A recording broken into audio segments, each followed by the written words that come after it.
Bonjour chers coureurs, bienvenue à la 4e capsule nordique, en compagnie du trio nordique Simon Boudreau, David Fournier et Jérôme Bergeron.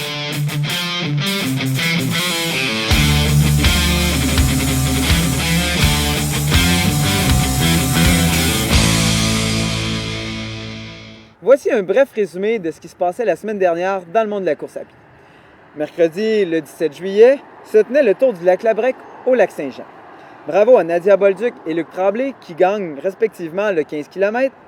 Les gagnants du 5 km sont Linda Demeul et Claude Gilbert. Un peu plus tard dans la semaine, samedi soir dernier, le stade TELUS de l'Université Laval était l'hôte de la deuxième édition de la soirée Rouge et Or. En effet, la compétition d'athlétisme, qui était supposée avoir lieu vendredi soir, a dû être reportée d'une journée en raison de risques d'orage violents. Heureusement, la température a été plus clémente samedi, sauf en début de soirée où certaines épreuves de sprint ont dû être jugées illégales en raison du fort vent qui avantageait les athlètes. Nos regards étaient inévitablement tournés vers le 10 000 m sur piste qui était le championnat provincial de 10 000 m. Jonathan Theolis, un athlète du McGill Olympic, mais originaire d'Angleterre, a causé la surprise en l'apportant avec un impressionnant temps de 30 minutes 8 secondes. La médaille d'argent revient à Emmanuel Boisvert du club d'athlétisme de l'Université Laval, qui a réussi à prendre la deuxième place en toute fin de course pour terminer en 30 minutes 49 secondes, passant sous les 31 minutes pour la première fois. Ryan Hodge de McGill termine troisième en 30 minutes 54 secondes. Seulement deux femmes ont pris le départ du 10 000 m. Elisabeth Mokrusa termine première, suivie de Mélanie Mirand. Ces deux femmes ont couru sous les 38 minutes 40 et sont toutes deux de l'Université McGill. Au 1500 mètres, un athlète du coureur nordique, Pierre-Olivier Laflamme, remporte la victoire en 3 minutes 50.28. Tommy Lecourt de Guelph et Jean-Samuel Lapointe de l'Université Laval terminent respectivement deuxième et troisième. Le coureur nordique l'emporte aussi chez les femmes grâce à Joannie Roy, qui termine première de sa vague en courant à l'avant du peloton du début à la fin. Deux athlètes de l'Université Laval, Caroline Pomerleau et José Picard-Arsenault, complètent le podium. Ce dimanche avaient lieu les championnats nationaux de mountain running à North Conway.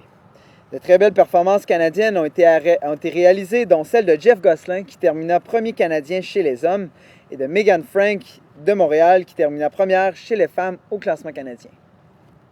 Dimanche avait aussi lieu le triathlon de Verdun. Notons les victoires au triathlon sprint de Andrew Tanner chez les hommes et de Marie-Renée Vial chez les femmes. Bravo à tous les participants. Voici ce qui clôt qu'est-ce qui s'est passé la semaine dernière dans le monde de la course à pied. Ce qui s'en vient pour cette semaine et la semaine prochaine, ce mardi à Shawinigan aura lieu la 4e course de la série du Diable. À noter qu'il s'agira d'un nouveau parcours et qu'il sera possible de s'inscrire sur place le 23 jusqu'à 10 minutes avant la course. La même journée, dont le mardi, se tiendra la course de la traversée à Roberval, au Saguenay-Lac-Saint-Jean. Cette course fait partie de la programmation des festivités entourant la célèbre traversée internationale du Lac-Saint-Jean à la nage. La compétition de course à pied offre un 1.5, un 3, un 5 et un 10 km. Toute la semaine, des courses de natation et des spectacles seront aussi présentés. Pour la deuxième fois en 2 semaines, l'Université Laval recevra une compétition d'athlétisme. Cette fois, la compétition est le championnat provincial d'athlétisme, qui se déroule du vendredi au dimanche. Nous allons notamment surveiller le 1500 m du vendredi soir, le 5000 m du samedi soir et le 3000 m haie du dimanche matin. Pour l'horaire complet, veuillez consulter le site internet athlétismequebec.ca. Samedi le 27 se tiendra au lac à la Tortue la course du Tour du lac. Des distances de 1, 5, 10 et 21 km sont offertes aux coureurs.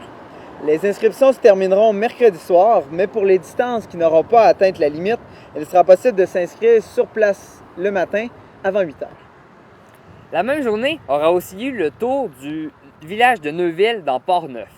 Ce magnifique parcours de 7 km peut être réalisé de 1 à 6 fois par les participants. Les distances offertes sont donc de 7 à 42 km. Les enfants pourront aussi participer à un 1, 2, 3 ou 4 km. Pour une deuxième année, le Trail Salomon Sunto Manicouagan invite les coureurs à venir essayer leur circuit de 1.5, 5, 10 et 21 km. Les profits de cette course serviront à aider le sport étudiant du cégep de Bécomo. Il y aura une préinscription mercredi et jeudi soir. Vous pouvez aussi vous inscrire sur Internet. La 10e édition du triathlon de Charlevoix aura lieu le dimanche 28 juillet à Saint-Aimé-des-Lacs.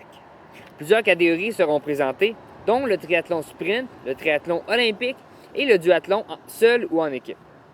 Voici ce qui s'en vient pour les événements de la semaine prochaine.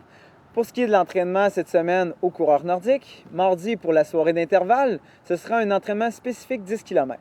L'entraînement est de 4 fois 7 minutes à intensité 10 km avec une récupération de 3 minutes. L'entraînement est toujours bien supervisé. Le rendez-vous est à 18h15 à la boutique.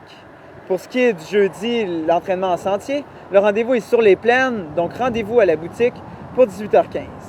Et pour la fameuse longue sortie du dimanche, rendez-vous à la boutique à 9h. Si vous avez des questions par rapport aux entraînements du coureur nordique, vous pouvez visiter le Facebook de la boutique. À noter que dans 2 semaines, le 3 août, aura lieu le grand demi-marathon de l'île aux Coudres. La même journée aura lieu le festival d'athlétisme Invitation Zénix à Shawinigan.